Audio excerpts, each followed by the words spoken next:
Hi, everyone. Welcome to Williamston for the second of our August and the 8th Township tours. Today, we're here in Williamston Township, Winchtown Township. Thank you for joining us in person, and to those who are watching online, just a quick reminder, folks, after the Congresswoman speaks, we'll do a quick question and answer session. Folks here will be able to raise their hand and ask questions. If you're watching online, you'll be able to, if you want to put a question in the chat as a comment, we'll try to get to as many of those as we can. And now I'd like to bring to the podium local business owner, Travis Fritz. Thank you. Thank you. Good afternoon. My name is Travis Fritz, and it's my great honor and pleasure today to speak with you all about why I support Congresswoman Slotkin. I'm a proud Michigander. I've lived just outside of Williamston for the past 8 years, and I was born and raised in nearby Diamond Hill, which you may be familiar with. Outside of my time at school and trade work in Central Europe as a young man, I've lived in Michigan my whole life, both in rural and urban settings. My wife and I opened our brewery in Williamston a bit more than 6 years ago, and we're proud to be raising our 3 sons in this community. We have a 5-year-old, a 9-year-old, and a 10-year-old. We've grown the brewery. We worked for more than a decade to build into a successful company. We're serving more than 20 states in the U.S. and distributing in Europe as far as Greece. More importantly, we work every day to ensure that our sons will grow into fair and thoughtful young men, able to help lead the communities they'll find themselves in as adults.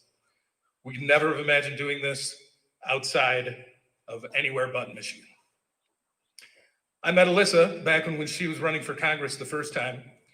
She stopped by our brewery, and I was immediately struck by her direct and practical approach to meeting and communicating with her constituents. No question was too big or small to receive her complete attention and consideration. Her own inquiries led to comprehensive and full understanding of my industry, business, and perspective on our community in Williamston. I found her to be extremely impressive. Alyssa was genuine, thoughtful, and to the point. At no point did she devolve the conversation into political jargon or dissemble instead of facing a question head on. I respect those qualities immensely. When Alyssa's staff asked me about my own political affiliations, I said that I didn't have any. I think of myself as a political pragmatist, a very little interest in party ideology, right, or partisan talking points. Sorry, I got lost there. I only have interest in solutions to the issues we face as Michiganders and citizens of the United States. The issues which affect us all and upon which we can all work together to solve, regardless of our many differences. That perspective has taught me the issues which face my community, state, and country are vastly greater and more important than my opinions on matter of social comfort or taste, especially in today's world. A skill I was lucky to learn long ago has served me very well in life and in business. It's the learned ability to gather good data, to never stop asking questions in an effort to learn more, and most importantly, to never stop looking at any problem from as many perspectives as possible, especially those I find myself opposed to at first glance. It's amazing to know what one can learn when one has the ability to stand on the opposite side of a problem and listen. I want to know that my representative feels the same way and is constantly finding out what issues matter to my community. I want to know that she can do what needs to be done in Washington and get results.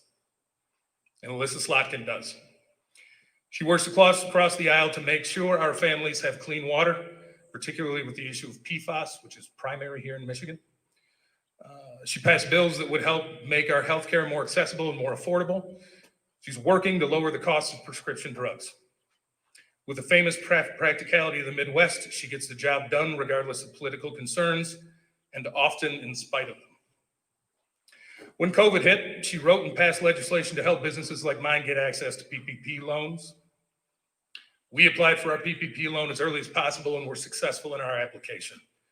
The additional funds we received were put to use immediately to ensure that, in the uncertainty of the early days of the pandemic, we were able to make good, rational decisions and hold on to our most important skilled workers until the dust settled a bit. The days of early April 2020 will remain an important part of the story of our business, and the availability of PPP loans will always be an important chapter.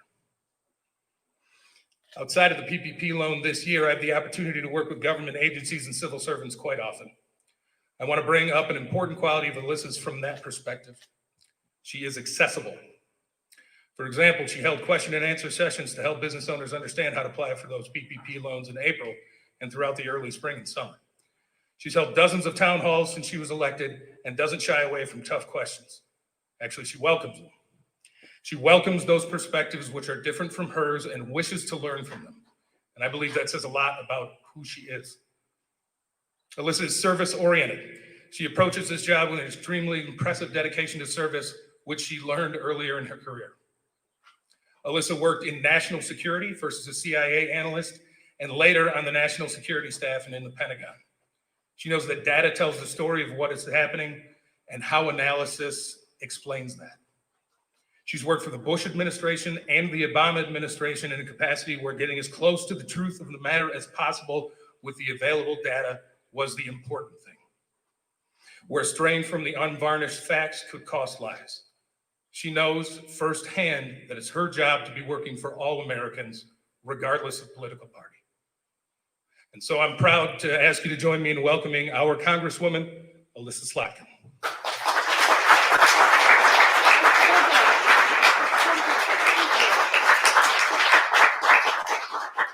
Wasn't that just so good?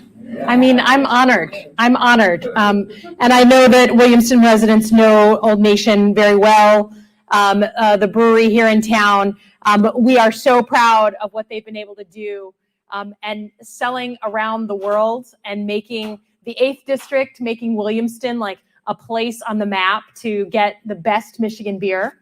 The best national and international beer makes us really, really proud. I know my husband was super excited that I was being introduced by the owner of Old Nation. So bonus points. Hi, everyone. It is lovely to see you. Thank you for coming out. Thank you to those of you who are watching online. Thank you as we attempt to be creative and innovative on how to campaign in the COVID era. Something that is new to us all because we're going through a generational moment right now. We're going through something that no one in living memory has gone through. And I just really appreciate your willingness to hang with us and to try this out. In 2018, many of you know, we had a huge field campaign. We had the largest field campaign of any candidate running in the Midwest. We knocked 200,000 doors, sent 300,000 texts and made 1 million phone calls. And that robust field campaign, we know from data, actually mattered, especially in places like Williamston and Mason, where we're coming from today, in other places where we have independently minded voters who, I'm very proud to say, vote the person over the party. And that is our tradition here in Michigan. And that's a valuable tradition that I really believe in, because it makes for a better competition, right? It makes for real competition. So we know that the campaign mattered in 2018 because in 2016, the Republican Party won Williamston, Wheatfield, Locke, and Leroy townships by about 1,700 votes. Fast forward to 2018, and we won it here in those areas by 306 votes. So this is the type of like on the ground, vote by vote work that we do. And in order to do that, you have to have a personal conversation with people. You have to meet people where they are and ask what they care about so that you know where to direct your energy. And that's one of the reasons why we're bringing everyone here today. Another thing I'm a big believer in, and we tried to practice in 2018 and we're doing our best to practice it in 2020, is not only listening, but having a positive, affirmative vision of what we want to do in this district. I do not believe that you can just win by criticizing the other guy. And that goes for any rank in government. You have to talk about what you're going to do, not just what the other guy is doing wrong or gal is doing wrong. My value proposition that I would offer to you all, because again, I'm up for re-election in November. Our Constitution has voting every 2 years. The value proposition is not only what we accomplished in the 19 months that I've been in office, but the way we've done that work, the way we go about advocating for this community. I think many of you know that while I do have a background in national security, I'm a former CIA officer and Pentagon official. I'm here with my husband, Dave, who was 30 years in the Army. We actually met in Baghdad. We met in Saddam's palace it's how every good girl meets her husband. We got to know each other going to the Chow Hall in Baghdad. And I have two stepdaughters, both in service. One's a brand new Army officer, and the other one is a brand new physician in the VA down in San Antonio right now, dealing with a lot of COVID. We are a service family. And so we actually weren't very political at all until quite recently. And so I started thinking about running in 2017, but what really got me into it was my mom, something very personal to me. And my mom's experience of not having health insurance when she was diagnosed with stage 4 ovarian cancer. I'm sure many of you have had the experience of having a loved one get a terminal diagnosis. I was in my early 30s. Our lives exploded. And that same week and same month that our lives were exploding was the same week and same month that we spent filling out the paperwork for her to declare bankruptcy. So it was a searing experience. And watching my then competitor in 2017 vote to repeal protections for people like my mom who have pre-existing conditions just broke me. And that is what ultimately got me into this race. And I will say that everywhere I go throughout the district, I meet people that have some form or version of that story from my mom, right? I talk with friends in Holly who are paying more in monthly insulin than they do in their mortgage. We'll talk to parents, Keith Van Houten, who has a son with MS, and he doesn't understand what his child will do if they repeal protections for people with pre-existing conditions. Everywhere I go, the thing that I am stopped on the street about is the price of healthcare and the price of prescription drugs. And it's not a political thing. It's just a on-the-ground grassroots thing that people feel desperately that they are paying too much of their average salary for those things. We have been playing constant defense on those issues since I was elected. And sometimes it's in the form of yet another attempt to sneak in a piece of legislation that repeals protections for people with pre-existing conditions. I got to tell my mom's story from the floor of the House in front of 435 members or 434 members of Congress, and talk about what it meant to have someone who couldn't afford the insurance that was on offer to them because of the way their pre-existing condition allowed them to be gouged. Then we started hearing from nurses and doctors in the district about these junk plans that were intended to be 3 months long and no longer, that actually still discriminated against people with pre-existing conditions, that the president signed an executive order allowing them to go from 3 months to up to 3 years. So suddenly we had Michigan nurses and doctors coming to us saying, these people are walking in, especially women, and they're there and they found out they're pregnant and they're there to start their prenatal care, and their plan does not cover prenatal care and delivery services, right? Their pre-existing condition was to be a woman, and they were not covered for basic health care. And then now the one that's most pressing is a Supreme Court case that the president has pursued and doubled down on in June. It's in front of the Supreme Court, which basically invalidates the underlying legal basis for protections for people with pre-existing conditions, lifetime caps on spending on healthcare, and allowing your child to stay on your healthcare till you're 26. We may find out as early as October how the Supreme Court is going to rule, but just so there's total clarity, that would mean 20 million people would lose their health insurance automatically. So while it's not always in the headlines, it's not always the top of the news stories, there has been an unending attempt to undermine access to healthcare for every American. I will say that the other pieces that we've worked very hard on, as was mentioned, was the issue of PFAS. And in general, we have been able to pass 9 provisions into law in my 19 months. 6 of them have been on PFAS. And that's because in places like Livingston County, we have major PFAS contamination sites. Imagine buying lakefront property only to have it, someone tell you, sorry, thank you. Only to have, thank you, my lovely husband, thank you. I'll keep one of those bottles. Hold on my paper, thank you.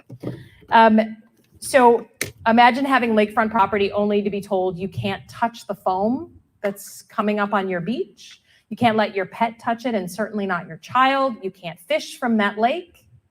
And then you wonder how your water is, your drinking water.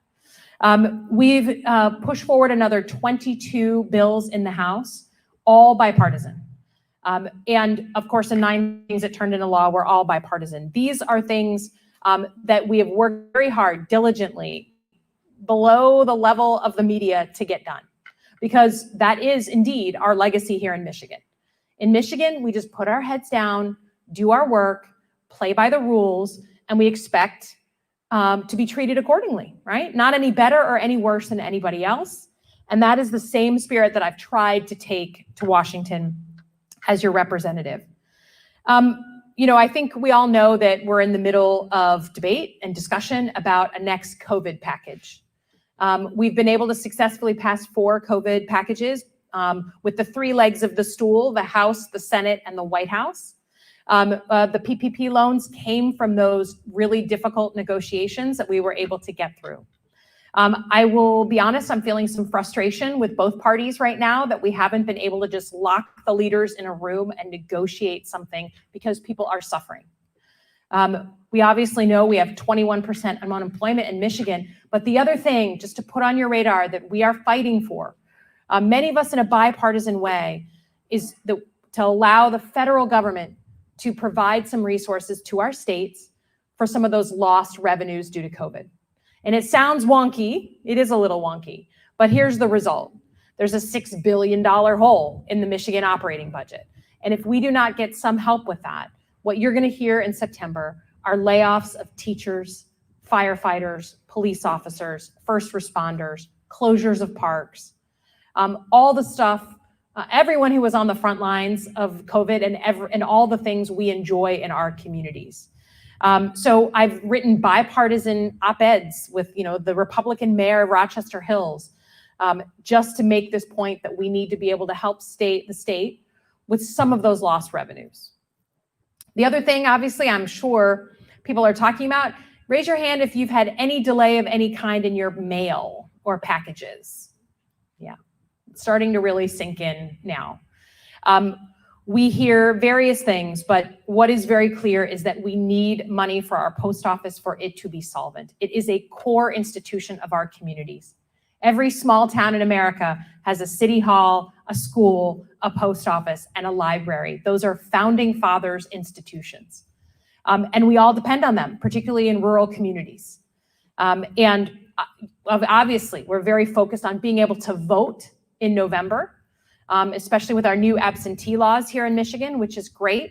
I will say almost just, more immediately for me is how many people in our district get prescription drugs delivered by mail. And packages seem to be some of the most delayed items. And so I can't tell you, the majority of our calls now coming into our office are all about the mail service. Yes, about voting in November, but also just about getting people's insulin when they need it. Imagine not being able to get your insulin on time and you depend on that for your life. Now, in addition to what we've been able to do, what we've tried to do is demonstrate what a different generation of leadership might look like.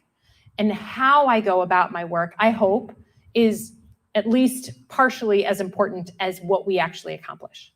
I worked for both Democrats and Republicans proudly. My husband and I were a service family. And for me, that is something I feel in my bones. And I will be honest, sometimes I get criticized for it. Certainly, even from the Democratic Party, I get criticized for working with and sitting down with the Republicans. If politics is no longer a place where you can sit down and compromise with the other side of the aisle, it is not the right business for me. Because the only way to get something done, especially now with divided government, is if you sit down, compromise, and work through those problems find the areas where you agree, and make progress on those issues. That's why one of the first things that I did was join something called the Problem Solvers Caucus. It's the only group of members of Congress that hang out together, Democrat and Republican, meet every week and work on legislation. And you literally can't get in unless you find a partner from the other side of the aisle and you walk in together 2 by 2.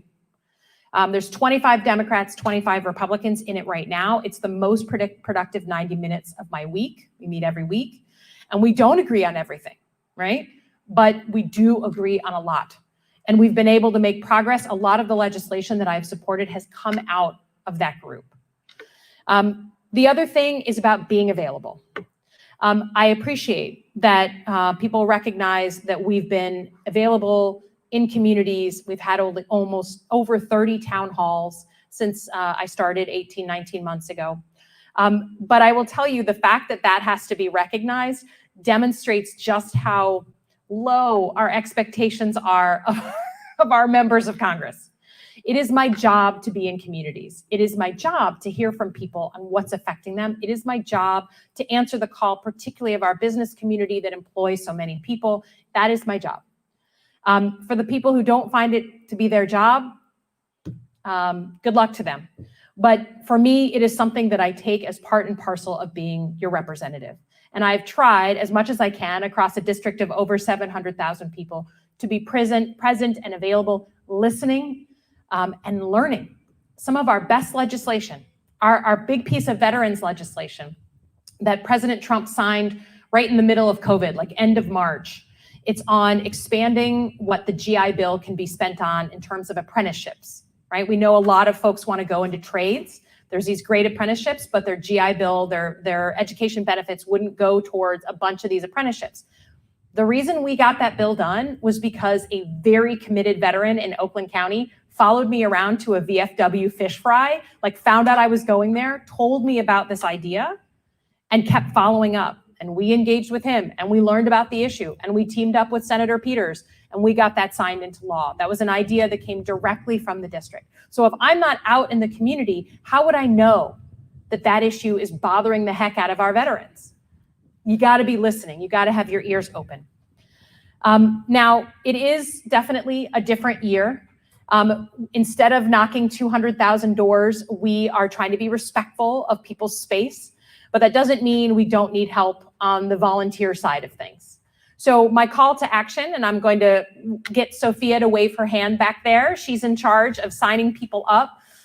We have a whole new range of activities that are going on this year, from contactless canvassing, where we go door to door, but we don't knock on the door. We put a piece of literature, kind of like a giant sticky note on the door, talking to people about me, and then inviting them to an event or to a Zoom. Postcard writing, so people still have a personal outreach. Someone's actually handwriting. Get your penmanship back in order. Handwriting a card. We have phone banking and text banking. There's a ton of different activities that we're trying. And so please see Sophia after this. And then lastly, now more than ever, visibility is critical. So please take a yard sign. Please get a t-shirt. Please take a mask. The number of people who will say, like, my neighbor who walks her dog every day came up to me and said, oh, who's Alyssa Slotkin? What's that all about? Tell me about that sign. That opportunity for you to have that personal conversation is exactly what we're looking for in the COVID era. So I'm going to end there. Thank you for coming out. Thank you for taking the time to just engage in your communities. I know it's a difficult moment, but it requires us to step up and be leaders, to have fortitude. History has come for us, right? We're going to be able to tell our grandkids about what it was like during COVID. And they're going to ask us, what did you do? What did you do when your country was going through something like that?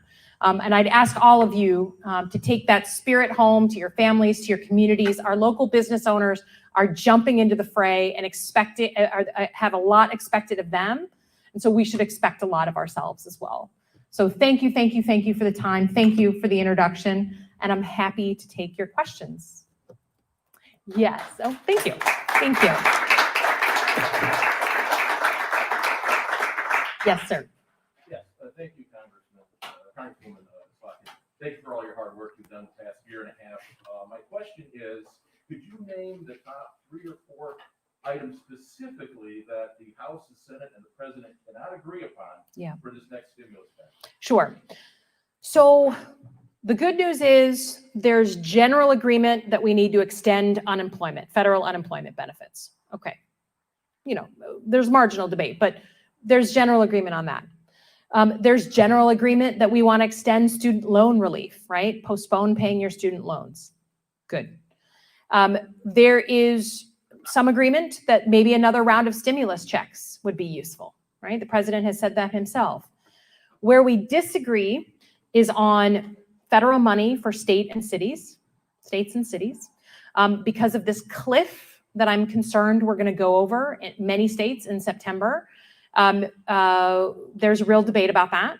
On the ground, you know, obviously we have a ton of Republican mayors and town supervisors, city councils, and at the local level, people really know what it would mean to not have any federal help for that lost revenue. But at the senior most levels, there's real debate about that. Money for the post office. We have not gotten agreement. We do not have agreement that that's something that's important. And in fact, I would say we're kind of going the opposite direction on the post office. They're starting to remove equipment. No postal official is allowed to work any overtime, which is why you're seeing these delays. You know, the president, I think, has been pretty explicit about why he doesn't believe the post office should be helped right now in particular. Those are major areas of disagreement. The other one is food security.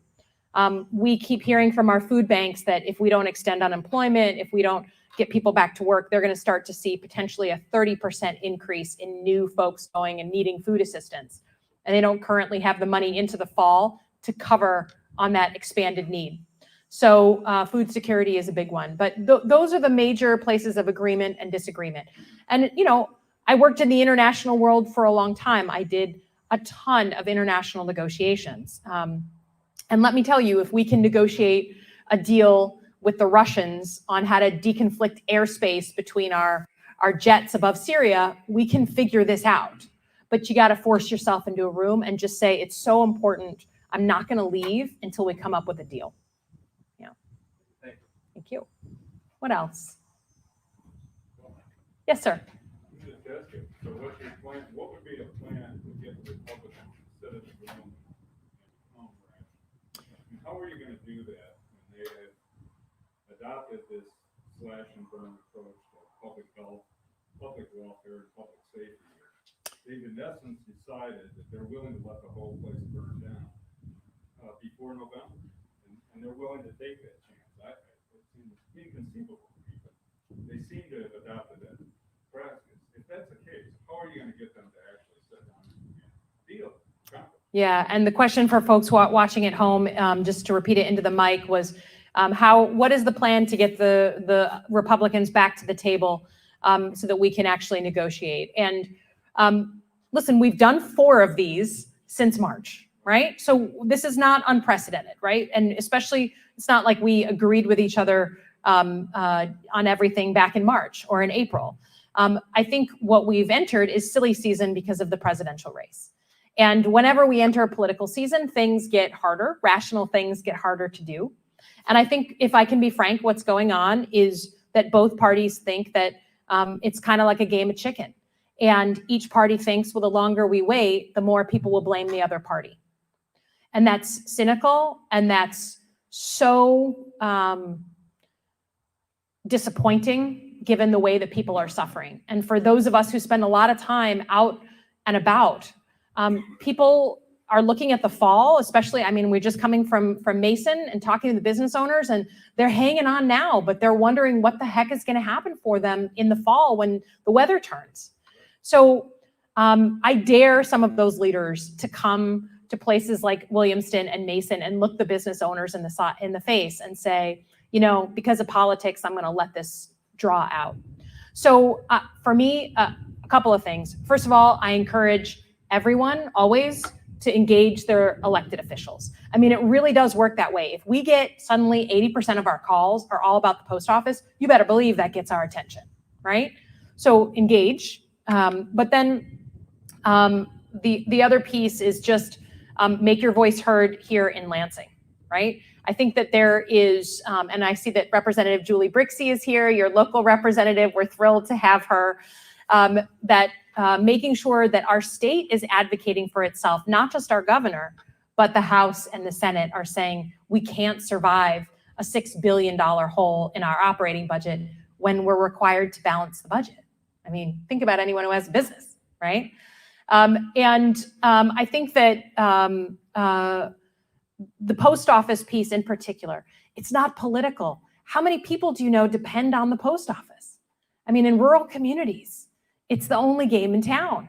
And I think I'm hoping that enough pressure boils up from that situation that both sides are feeling intensely that forcing of, that push back into the negotiating room.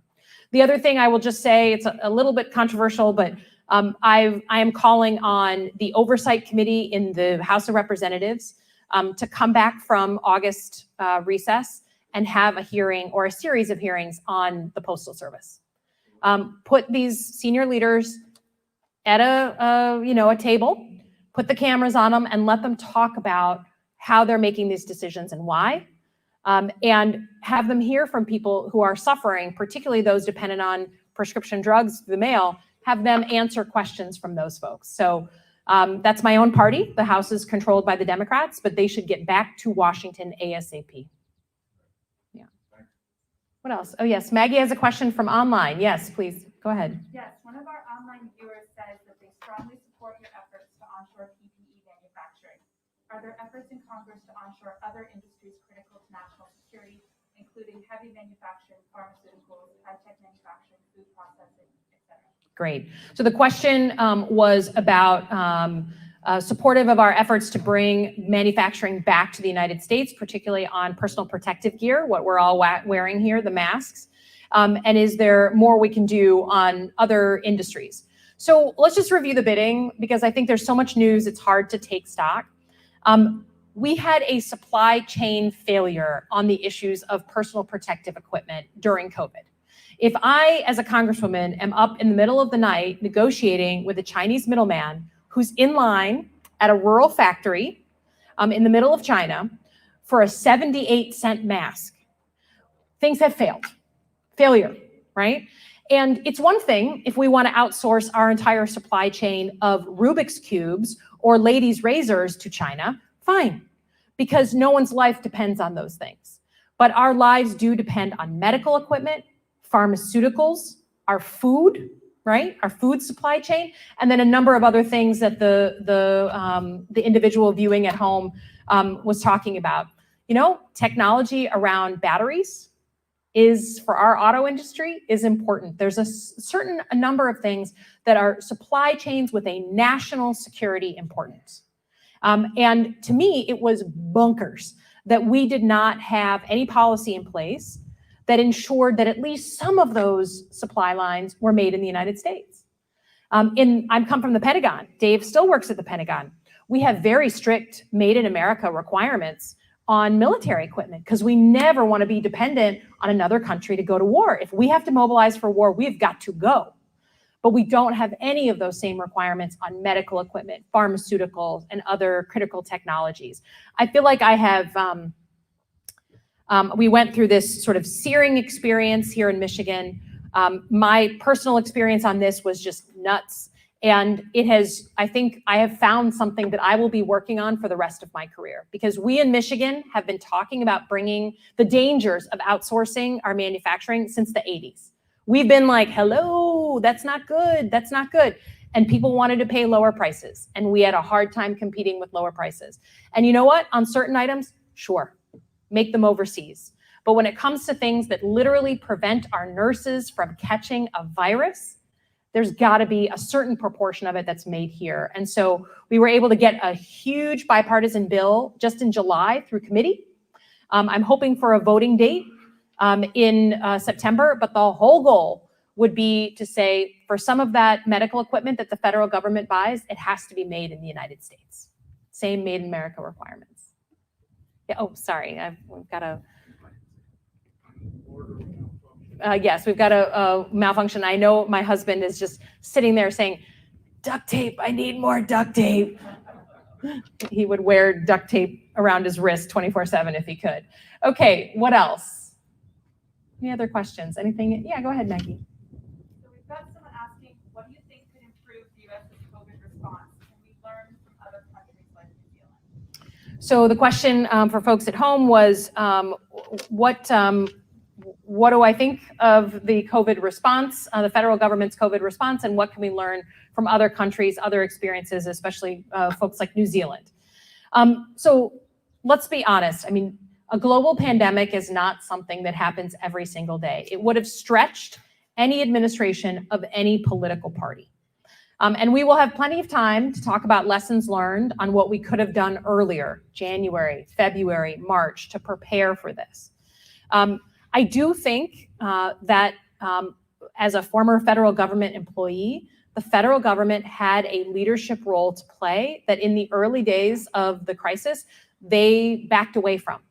And they created a situation where states like Michigan were competing against states like New York and California and New Jersey. And I remember the day that we had a guy in line in rural China with a ticket. His family was bringing him food because he was there for 3 days, waiting in line to put in an order for masks, 500,000 masks. And he called back to this Michigander who was setting this all up for us. And he said, I'm so sorry, California just came in with a $50 million buy for masks. And we're now bumped to the back of the line. Creating a cage match between states is not, in my mind, what our leadership should be doing in response to a pandemic. And I think while the administration, I think, did realize that there was a federal role, it was late. FEMA came into the game, but they came late. And I think should we have round two, another wave of COVID, that we should take the lessons that we've learned, which is we shouldn't be competing against each other. We should have the federal government with a czar in charge whose one job is to look across the states and make sure that we're buying and then sending those materials to the places of greatest need. That's what we didn't have. We had a free-for-all, and we all paid for that, especially our frontline healthcare workers. Anything else from in here? Anything else online? Yeah, we have someone asking about absentee voter ballots and how can we allow flexibility in how they're processed. We have an election inspector online saying they spent 18 hours counting the absentee voter ballots for the primary in Williamston, and would like to know what we can do for November. Sure. So the question is on absentee ballots. We have someone online who did a great service and was an election inspector and spent 18 hours counting absentee ballots in the primary we had a couple of weeks ago. What can we do for November? So let's take it as a good thing, a great thing, that we expanded voter access in 2018, and it's easier now for any Michigander to vote absentee. And you can even sign up for lifetime absentee ballots, which is fantastic. And let's also take as a given that no one should have to choose between their health and their vote, right? We pulled off a vote in the middle of the Civil War where people could hear guns firing from the battlefield as they voted. So it is our job, again, to rise to the moment and figure out how to vote in the middle of COVID. In order to do that, we need resources. And we've been very clear, our Secretary of State is committed to helping every Michigander vote, but it does take money. That's why she sent before the primary an application for everyone to apply for absentee voting. And we had a huge historic increase in the number of absentee voters. We know we're going to get potentially double the number of absentee voters in November. She's now sending out a postcard to every Michigander. Again, it's a postcard on how to do it, not an application, because she's got resource issues, right? It's not a letter, it's a postcard.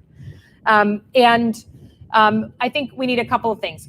There's no bones about it. We need more resources, particularly for our local clerks, so they can staff up and have those amazing volunteers who are just feeding those absentee ballots into the machines all day long.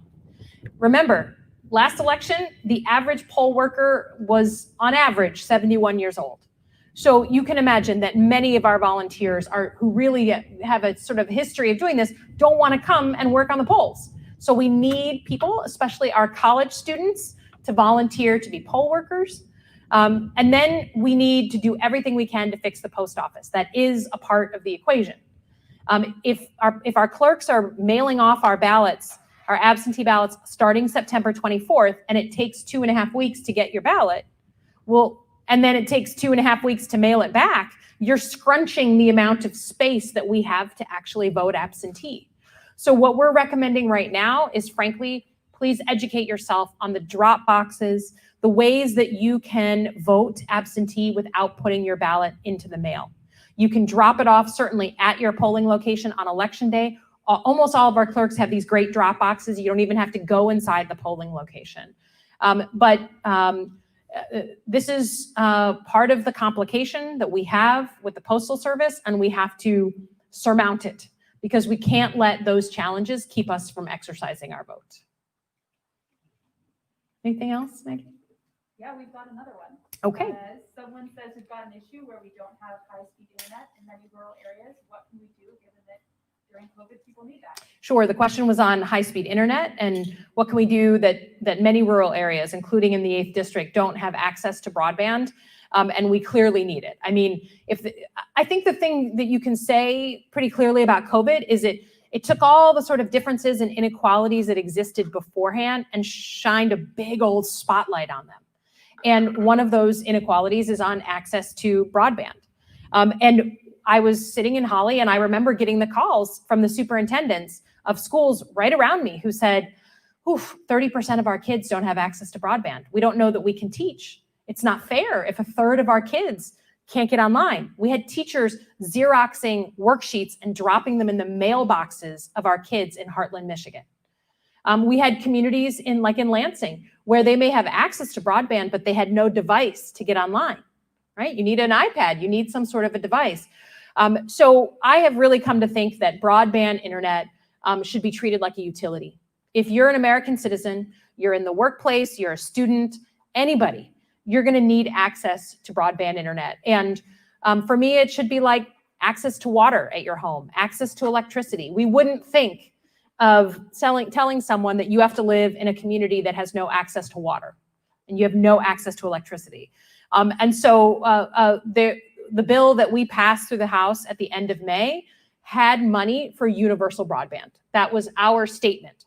We knew that we weren't going to have complete agreement on that whole bill, but our going in position is we can no longer go on as a country, especially with virtual learning, unless we have universal broadband for our kids. Okay, maybe one last one. Is there anything else? We've got one last. Okay, one last question. Go for it.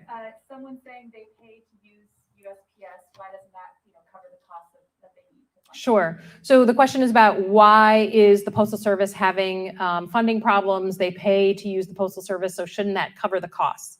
So the Postal Service was set up a long time ago, and there's some very particular ways that the Post Office was set up that are different than most even government agencies. The Postal Service is the only agency that I'm aware of in the federal government that has to prepay its pensions. They have to demonstrate that they have money in their pension program now out, I believe, 20 to 30 years. So think of your own organizations, your own, whether you work for the government or you work for a business, that imagine if you had to prepay all of that. You can imagine what kind of extra cost that would put on your books. You add to that there's more competition, right? There's the FedEx and UPS of the world. You have folks going to other services through Amazon in particular, and that the post office has provided a high level of service. Most of us are used to getting our mail in a couple of days. We're used to getting it picked up every day and delivered every day. So we expect a lot from the Postal Service. So they are right now not able to cover both their operating costs and their future pension. And in order to cut costs, the new Postmaster General has prohibited any overtime by any postal worker. And it turns out our postal workers were doing a tremendous amount of overtime in order to get us our mail on time. That's why packages in particular are really slow, because they would go do their mail run, they'd come back, they'd do maybe an extra 30 minutes or an hour to sort the packages, and then they would go home for the day. Without that overtime, those packages sit there, maybe they don't get to it in the morning. I mean, you can see how it kind of stacks up. And so the financial situation of the post office is one, part of competition, but two, because they have a very special requirement to prepay their pensions. Okay, I'm going to leave it there. Thank you for everyone who came out. Thank you for caring about your community and your country. If we do not, who will? It is up to us to push and to prod. That includes me, push and prod me. And I just deeply, deeply appreciate you caring and coming out. So thanks so much. Bye now.